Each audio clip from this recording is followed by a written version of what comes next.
आ, अरे मुझे बचाओ कोमल बिटिया, मुझे बचा वरना मैं मर जाऊंगी।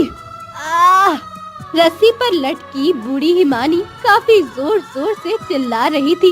ये देखकर नीचे खड़ी हिमानी की बेटी कोमल और दामाद रोहन दंग रह जाते हैं। माँ, माँ आप हाथ मत छोड़ना, हम कुछ करते हैं माँ।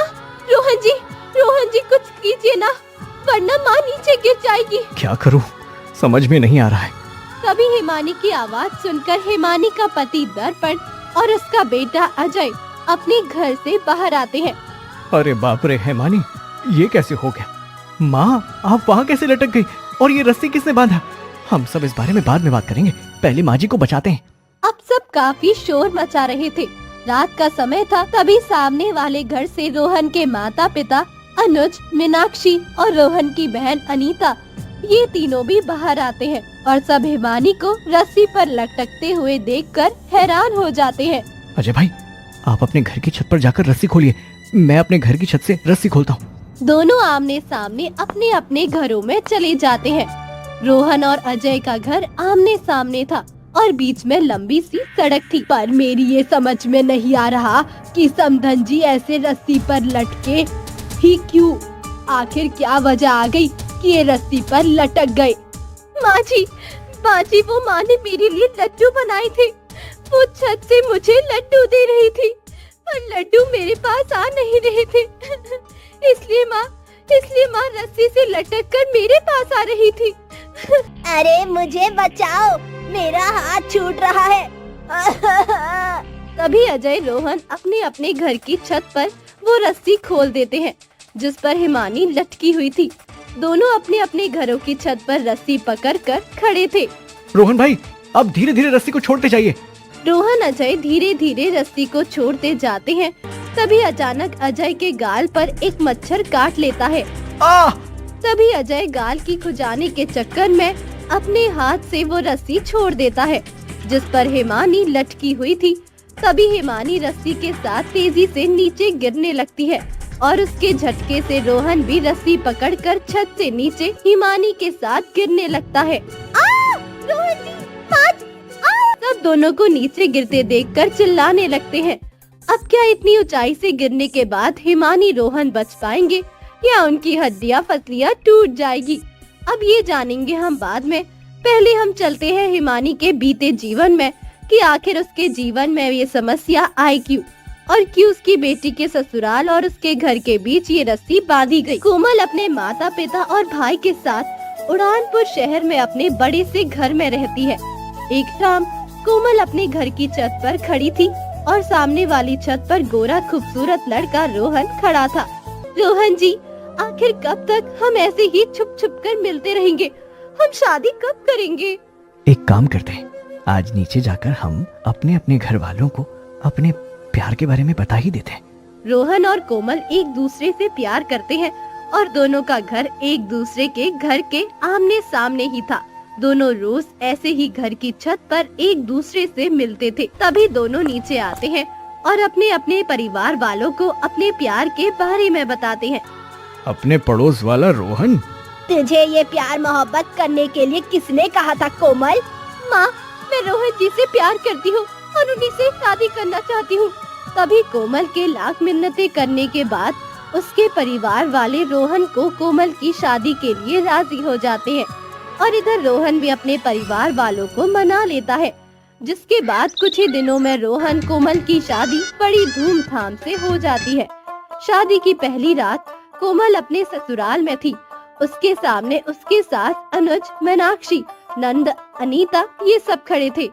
एक बात की अच्छे से गांठ बांध दे बहू, तेरा मायके सामने ही है। इसका मतलब ये नहीं कि तू जब चाहे अपने मायके चली जाए।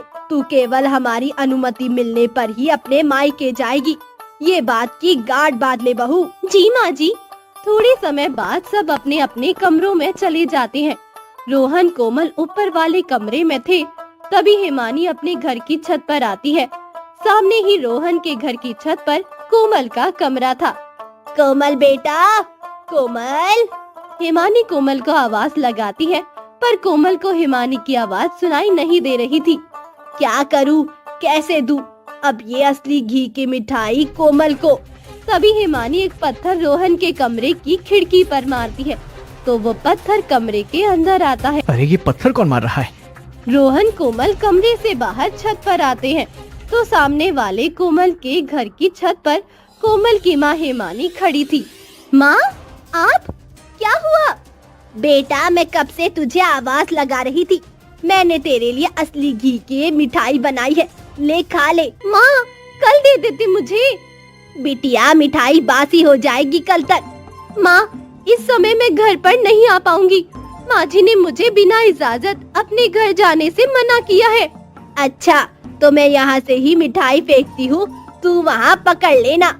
हिमानी मिठाई का डब्बा जोर से कोमल की ओर फेंकती है तो वो डिब्बा कोमल तक पहुँचने से पहले ही नीचे सड़क पर गिर जाता है और नीचे गिरते ही सारी मिठाई सड़क पर बैठा कुत्ता खा लेता है।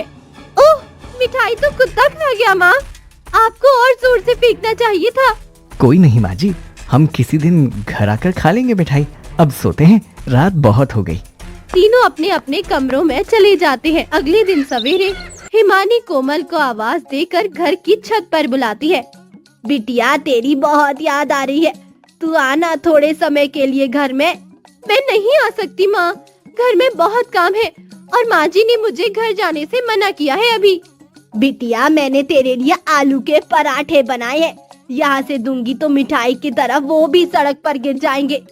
माँ, मैं बाद में खा लूंगी घर में आकर। मैंने इतनी प्यार से बनाई है बिटिया, एक तो खा ले। क्या करूँ? कोमल आसपास देखती है तो उसे सामने छत पर एक बड़ी सी रस्सी दिखाई देती है। माँ, मैं आपको रस्सी देती हूँ, आप उसे वहाँ छत से बांध दीजिए और उस पर लटकाकर आप मुझे पराठे भेज दीजिए। कोमल रस्सी का एक हिस्सा हिमानी के हाथ में फेंकती है, जिसके बाद हिमानी वो रस्सी अपने घर की छत पर बांधती है और कोमल एक हिस्सा रस्सी का अपने घर की छत पर बांधती है। तभी रस्सी पर पराठे बांधकर हिमानी वो पराठे कोमल को दे देती है। अब इसी तरह हर रोज हिमानी रस्सी की सहायता से कोमल को चीजें देने लगी। कुछ महीने बाद एक रात हिमानी फिर से छत पर आती है।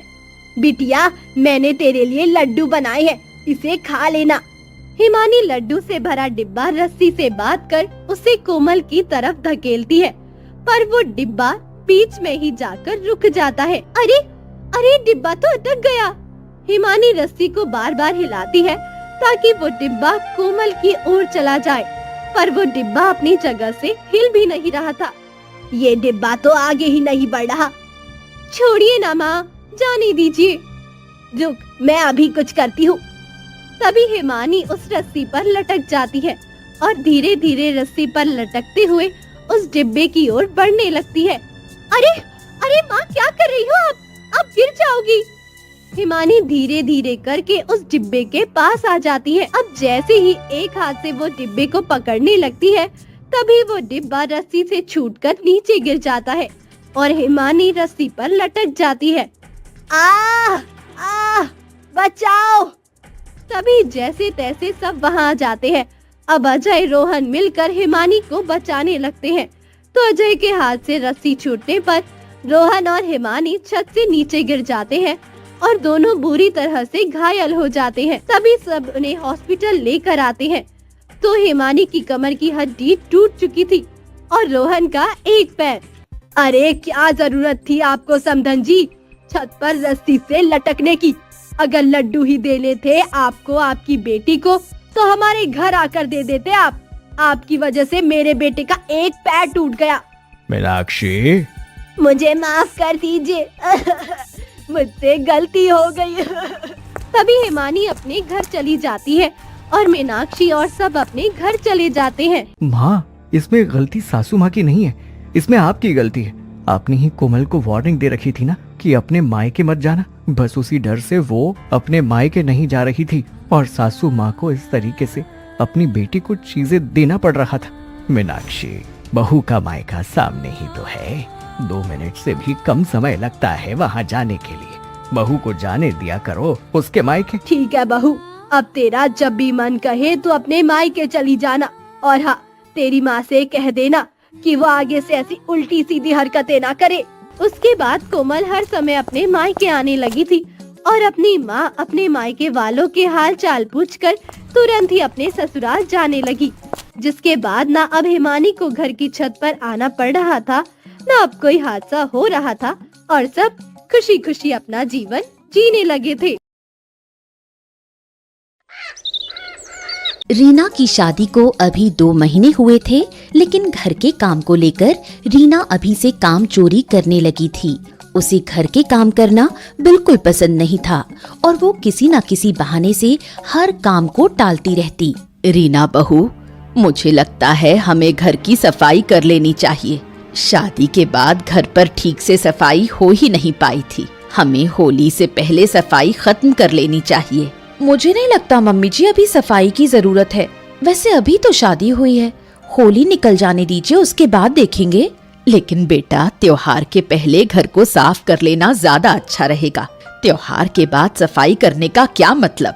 मम्मी जी, अभी तो मौसम का भी कोई भरोसा नहीं रहता है, कभी भी बारिश हो जाती है। इसलिए थोड़ी अच्छी धूप हो जाने दीजिए ताकि सामान को भी ठीक से धूप लग पाएगी। बहू अपनी बातों से सास को पटा ही लेती है और घर की सफाई करने से बच जाती है। अगले दिन बहू किचन में खाना बना रही है और खुद से बातें भी कर रही है। मैं तो सच में शादी करके फंस गई हूँ। रोज रोज खाना बनाओ, सफाई करो, ये सब जिंदगी भर कैसे कर पाऊंगी मैं?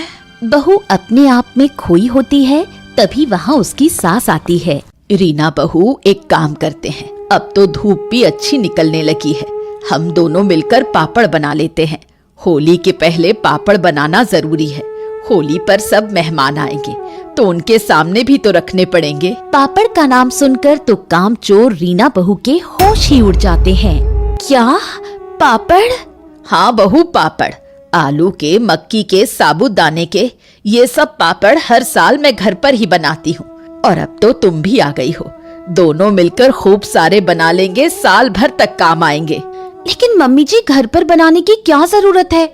आजकल तो सब मार्केट में मिल जाते